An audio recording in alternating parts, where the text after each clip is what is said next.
Step inside and grab a seat. You're watching a Black Curtain Recaps Midnight movie. In tonight's movie, an immortal witch hunter must prevent the second coming of the Witch Queen. This is 2015's The Last Witch Hunter. 800 years ago, a group of intrepid knights travel across a savage, frozen wasteland in search of the lair of the Witch Queen, who was responsible for the Black Plague. While the rest of the world was blaming rats, these knights knew the truth. It was ancient evil that brought death to millions, and they've come for revenge. And they are led by Kaulder. Like most of the men, he too had lost his family in the plague, a wife and a daughter. But their numbers are thin. It may not be enough to go against a primordial entity that has the power to erase half of humanity.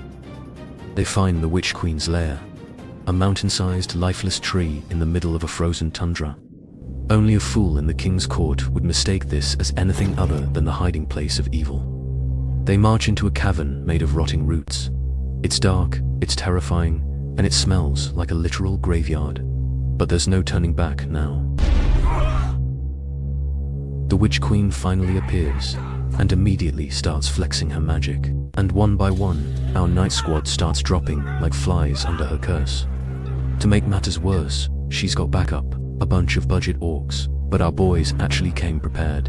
Flaming swords, a few drops of 13th century flammable oil, and suddenly everyone's a Jedi. It's a great plan, until you remember you're standing in a dry, wooden cavern made of giant dead roots. What could possibly go wrong? And finally, Kaulder finds himself alone against the Witch Queen, as it should be. Her magic is looking pretty formidable, but a determined Kaulder pushes through the spells and manages to land a solid thrust with his sword. But it's a classic Thor vs Thanos blunder. He should have gone for the head. I curse you with life. With her last breath, the Witch Queen curses Kaulder with immortality.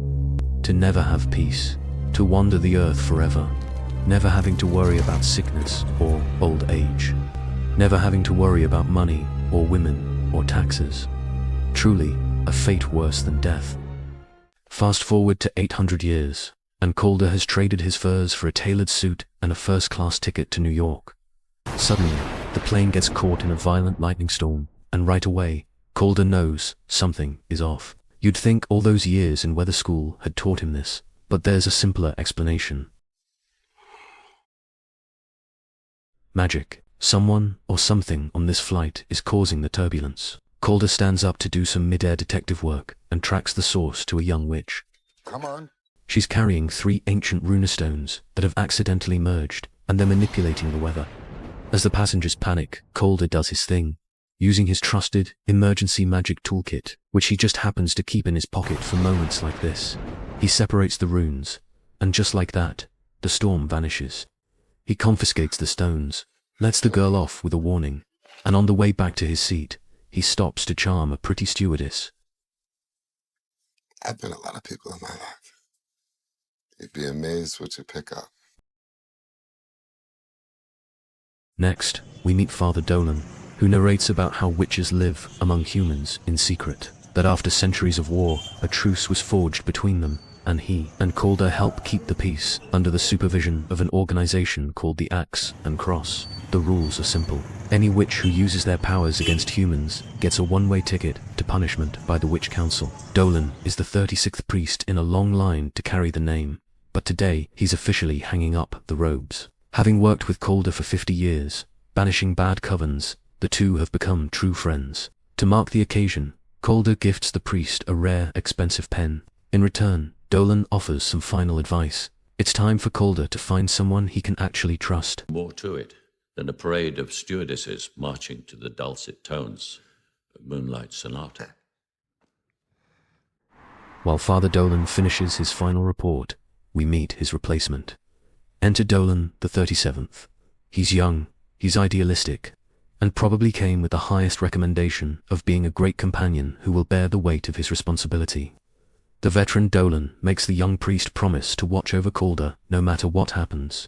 It's the kind of heavy, dramatic foreshadowing that usually means something is about to go wrong. And sure enough, as Dolan the 37th leaves the building, we see a mysterious man lurking in the shadows. The next morning, we find Kaulder busy with his favorite stress reliever, fixing watches. Because when you've been alive for centuries, you're naturally obsessed with the one thing you can't run out of: time. But his peace is shattered when he receives an alarming news. His dear friend, Father Dolan, the 36th, has abruptly passed away. That same day, number 37 takes his vows to become the next Dolan, as Kaulder watches from a distance. After the ceremony, Dolan, the 37th, catches up with a brooding Kaulder, and the two meet for the very first time. Still hurt with the 36th untimely passing, he senses that something is not right, and he intends to find out what really happened. They head to the office of the late Father Dolan to start the investigation. Kaulder uses his trademark move, fogging up the window with his breath, then flicking a Zippo to see if any lingering magic reacts to the heat. At first, there's nothing. The window hasn't been opened. How did that get in there? Kaulder sprinkles some magical tracking dust, and a glowing symbol burns into the floorboards. Suddenly, the room begins to rumble and shake. As the tremor subsides, the truth is revealed. A high-level concealment spell was hiding the crime scene. Father Dolan was murdered by dark magic, and the killer was looking for information. Being the last person to see the dead Dolan alive, Kaulder demands the 37th to show his hands, looking for the telltale black fingers of a witch. Instead, he finds a massive burn scar. The 37th Dolan confesses that Kaulder actually saved his life when he was a child, killing the witches who murdered his parents. He's not a suspect. He's a lifelong fanboy who's sworn to help Kaulder's cause, no matter the cost. You can help me hunt the witches that did this. A witch killed the former Dolan, that they are sure of. The investigation leads them next to Max, a powerful, blind warlock who runs a bake shop that puts a whole new meaning to secret ingredients. His specialty, pastries with mind-altering bugs. Kaulder shows him the herb he retrieved from the Dolan's office. Griffin's henbane. Griffin's henbane, used in necromancy and the darkest of dark magic. Max tells them that a man came to see him recently, reeking of garlic and crabapple tree, the scent of the killer. Kaulder knows where to find him, but this time, he tells the young Dolan to sit this one out. Kaulder tracks down the killer, who leads him into an eerie, abandoned building. A child sits in the darkness, and Kaulder tries to help her, but it turns out the killer is a shapeshifter. During the brawl, we get a taste of Kaulder's immortality. He has healing powers. He eventually subdues the shapeshifter, who tries to play the I'm innocent card, swearing he didn't murder the 36th Dolan, but the witch hunter has enough evidence. The killer, a witch named Elik Lamaznil, is hauled before the witch council in a hidden chamber underneath a church. Lamaznil is totally unremorseful and even made fun of the council. You look like a terrible band from the 80s. Look at your hair. While being judged, Kaulder interrupts. He's convinced this guy didn't act alone and demands an interrogation to find who he works for. But the council, under Glazer, is convinced Lamaznil acted alone and disregards Kaulder.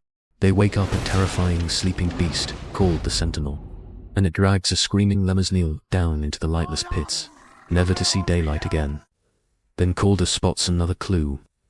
It's the same insect they found in the late Dolan's office. Kaulder and the 37th Dolan rush to see the 36th's corpse. Using his experience, and with his handy magic kit, Kaulder reveals that the late Father Dolan isn't actually dead, though barely hanging on. The culprit, Musca Molly, also known as the plague fly. This nasty little insect was originally created by the Witch Queen herself, and it cursed the former Dolan into a coma. In order to break the curse, they need to find and kill the Witchmaster who was working with Lamaznil, and they must do it within 2 days. Then, the ever-intuitive Kaulder, yet again, spots one more detail. Whoever was the embalmer did a lousy job. A cut on the Dolan's finger will lead them to their next clue. Apparently, while being murdered, the 36th Dolan had just enough time to leave one final clue. A message cryptic enough for a person with Kaulder's IQ could figure out. Remember your death. What does it mean? Remember your death. The answer is buried 800 years in the past, and to help bring the memory back, he needs magic. Kaulder's search for a memory boost leads him to a local witch bar owned by the witches Chloe and Miranda. It's a magical hotspot where witches of all shapes and sizes can kick back and relax, until Kaulder walks in. The place empties in flash, except for Chloe. Kaulder cuts straight to the chase. He needs a memory spell. Chloe agrees. But she gives him the standard legal disclaimer. If he dies while lost in the memory, he dies for real. Kaulder replies with a simple, "Can't die anywhere." With the memory spell in effect, Kaulder slips into a deep, supernatural sleep. His consciousness is hurled 800 years into the past. Back to the frozen wasteland. And that final fight with the Witch Queen. But right before the answer is revealed, the spell is violently interrupted. It turns out the mysterious man lurking in the shadows finally decided to reveal himself. His name is Balthazar, the powerful warlock responsible for the Dolan's curse. Powerful enough to keep the witch hunter at bay using mind magic, while he sets the bar ablaze. Chloe steps in just in time to pull Kaulder out of his mental entrapment. Balthazar escapes, but Kaulder manages to snag a piece of the warlock's clothing. Unfortunately, the bar is a total loss, and Chloe's entire life just went up in smoke. She blames Kaulder before storming off. Outside, Balthazar watches as the bar burns to the ground and sees Chloe as she flees the scene. Later, back at her apartment, while Chloe tries to drown her sorrows in a drink, she feels a dark presence. Light bulbs explode, plunging the room in darkness. Then, twisted, thorny vines burst through the floorboards, wrapping around her and dragging her down into a nightmare realm. Kaulder arrives just in time to pull her out before she gets trapped. Chloe wakes up and finds herself in Kaulder's high-end apartment. Nice view. After his encounter with Balthazar, Kaulder had taken Dolan, the 36th body, to the safety of his home. Meanwhile, Dolan, the 37th, tracks down Balthazar in the FBI database. Balthazar Catalar, otherwise known as Belial. He's the warlock who cursed the priest, and the mastermind in league with Illic Lemesniel. As for Chloe, while Kaulder did save her, she's still bitter with losing her business. But Kaulder convinces the witch to continue with the memory spell that was interrupted, in exchange for his protection. And Chloe agrees. Kaulder and Chloe go to see her friend Miranda, who was part owner of the burnt-down witch bar, and who owns a greenhouse of magical herbs and plants. They're looking for a rare herb called hawkweed, which is necessary to make the memory potion. But Chloe discovers that all of the hawkweed are missing, or probably stolen, and whoever took them have also taken Miranda's life. Chloe's phone rings. They listen as Balthazar taunts them. Outside, Kaulder consoles a grieving Chloe and promises to make the killer pay. As for the hawkweed, there's only one last place in the city where they can get it. It's time to head to the one spot where magic and high fashion collide. Their hunt for hawkweed leads them to a high-class fashion event in downtown Manhattan. On the surface, it's all glitz, glamour, and supermodels on the catwalk, as they are welcomed by Sonia, an old acquaintance of Kaulder's, who leads them backstage. Their walk through the prep area is more than behind the scenes. Those gorgeous supermodels, they're actually hideous hags using powerful glamour spells to mask their true forms. So, now you know. They enter a private room to meet Danique, a high-ranking elder witch, whom Kaulder already had dealings with in the past. And it turns out to be a total setup. Danique hits Kaulder with a memory spell, trapping him in a loop of his happiest memories with his wife and daughter. It's the ultimate golden cage. A trap so sweet, he'll never want to leave. Chloe has to risk it all, jumping into Kaulder's dream state to wake him up. Just as Danique's goons are about to haul him away, Kaulder snaps out of it and gets rid of the guards in seconds, including a prime Kurt Angle as bodyguard number 4. They interrogate Danique. The hawkweed she had promised them is actually burial dirt, used in dark magic, and she admits that Belial is the source. Kaulder grabs Danique's necklace and takes out the source of her power, a magical gem that keeps her young. He leaves Danique's fate in the hands of Chloe, who shatters the jewel. turning the fashion icon back into a shriveled old hag. Bitch. Kaulder managed to break free from Danique's memory spell, thanks to Chloe's hidden power. You're a dreamwalker. She's a dreamwalker, capable of entering a person's subconscious and navigating their dreams. Dreamwalking is considered a forbidden dark art, but Kaulder couldn't care less. Other than the 36th Dolan, he finally has someone he can truly trust. Meanwhile, as Max, the warlock, departs from his bakery, he feels a presence waiting for him in the dark alley. And who else would it be but the Witch Queen's favorite stalker? Belial accuses Max of being a traitor to his kind and banishes him into the darkness.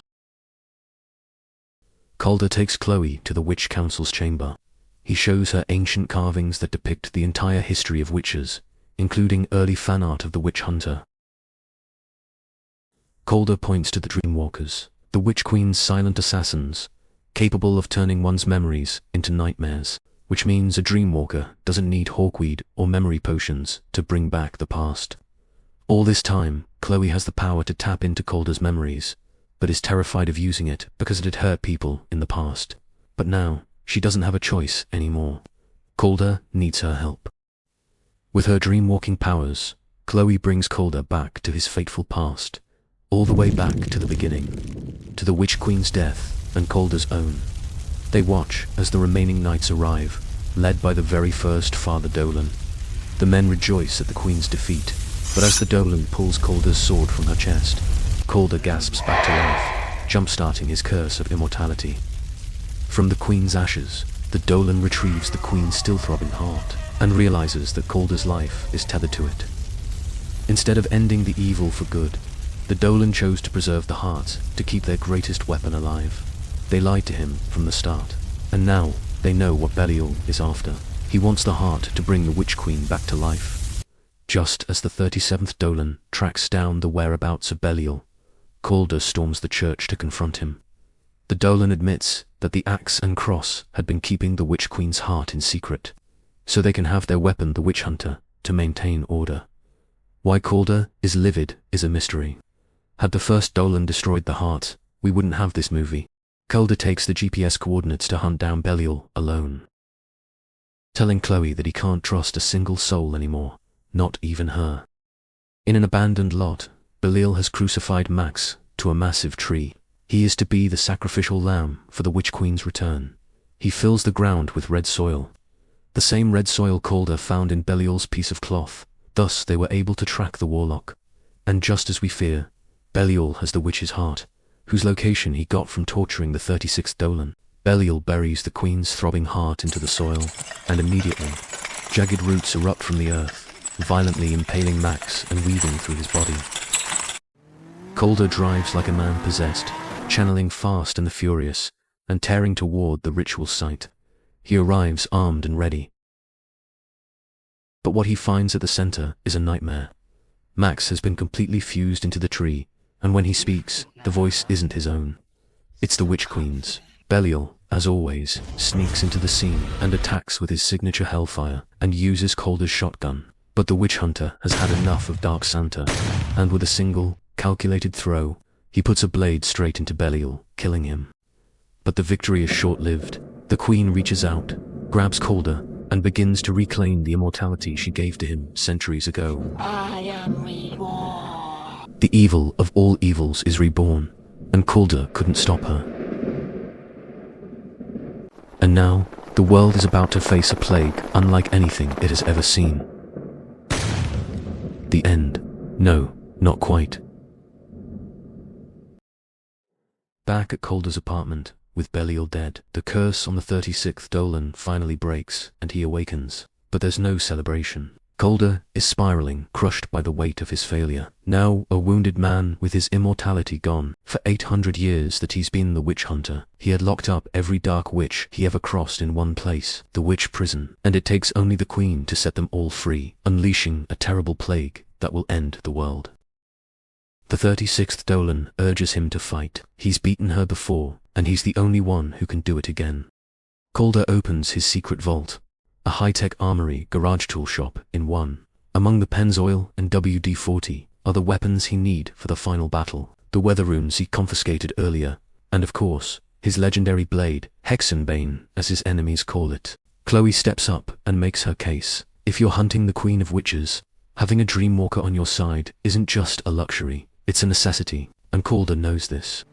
The team wouldn't be complete without the 37th Dolan, who's waiting for them back at the church.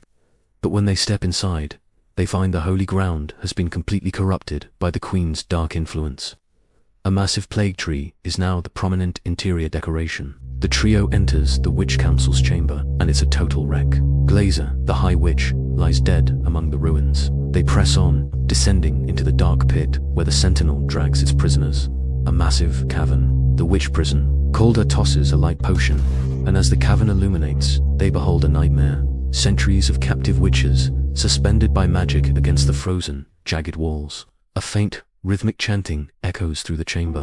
The Witch Queen is linking the minds of every prisoner into a single, psychic chain to channel their collective power. She's using their magic to jumpstart the Great Plague. In an instant, Kaulder finds a way to stop it. There is always the weakest link in the chain. Welcome back, Illic Lamaznil. The plan is simple. Chloe has to enter Illic's mind and kill him in the dream world to break the connection. In a rare, rather romantic moment, Kaulder and Chloe wish each other luck. Good hunting. You too. Chloe uses her dream walking ability, and surprise. Illic's mind isn't exactly a vacation spot. Suddenly, Kaulder and the 37th Dolan hear the grinding sound of ancient machinery. Sentinel. The Sentinel has awoken, now a puppet of the Queen's dark power. Kaulder squares off with the metal beast, blowing it to pieces. But like a Transformium Decepticon, it begins to reassemble and goes after the 37th Dolan and Chloe. Kaulder goes for the rescue, and manages to shut down the Sentinel for good by ripping out the creature that's controlling it. Kaulder goes on to find the Witch Queen, and tells the 37th Dolan to keep watch. Back in Dreamworld, Chloe locates Lamaznil, but he was ready for her. Just as Lamaznil has Chloe by the throat, she's able to throw him down a pit and kills him. Chloe returns to the land of the living, and the chanting has stopped. Meanwhile, Kaulder hunts down his ancient adversary and gets transported to a vision of the world where evil has already won. The Witch Queen appears, telling the hunter that he will fail, and what he's seeing is the fate of humanity, an earth devoid of gardeners. Kaulder draws his sword and charges, but the Queen proves to be a perfect match for his skills, and counters his steel with some nifty magic tricks. They're back in the cavern now, and the Queen uses darkness to her advantage, striking from the shadows. But Kaulder has tricks of his own. Using the light potion, he blinds the Witch Queen, and ignites his sword Hexenbean with holy fire. He attacks and draws blood. The immortal hunter has her right where he wants her, at the mercy of one final, killing blow. But the 37th Dolan shows up, and he's got a gun leveled at Chloe's pretty head. The traitor drops the mask. He reveals that every word he told Kaulder about his family's tragic history was a complete fabrication. Those witches you rescued me from when I was a kid? I didn't kill my parents. They were my parents. Yep. The Witch Queen recovers and uses Chloe's dream-walking ability to reconnect with the imprisoned witches in order to complete the ritual.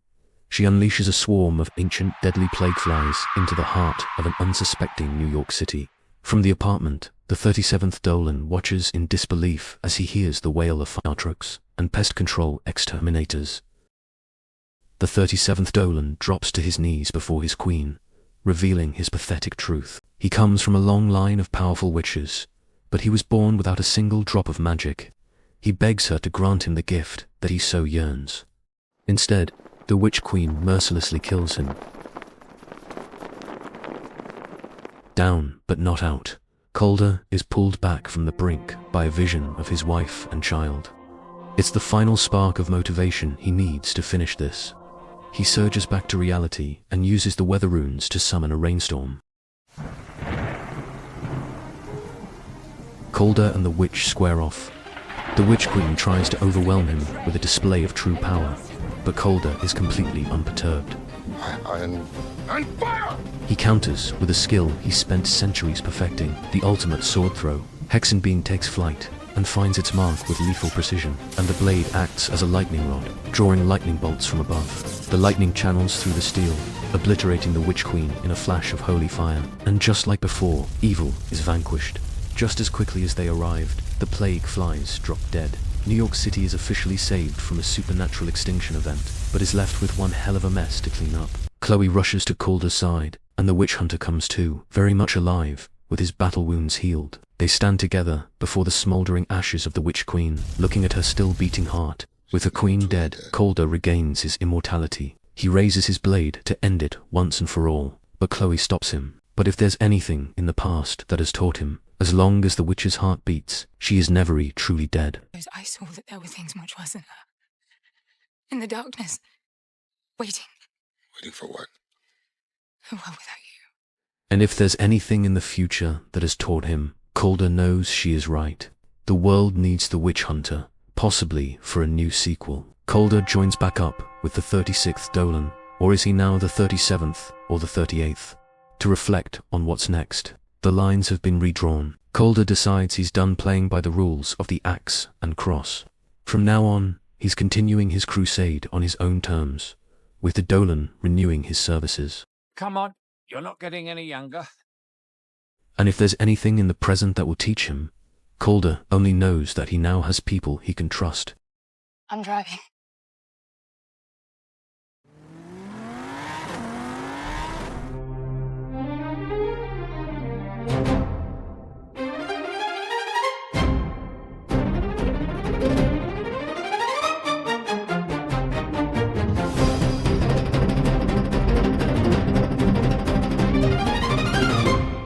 If you enjoyed this movie, please like and subscribe. See you in the next recap.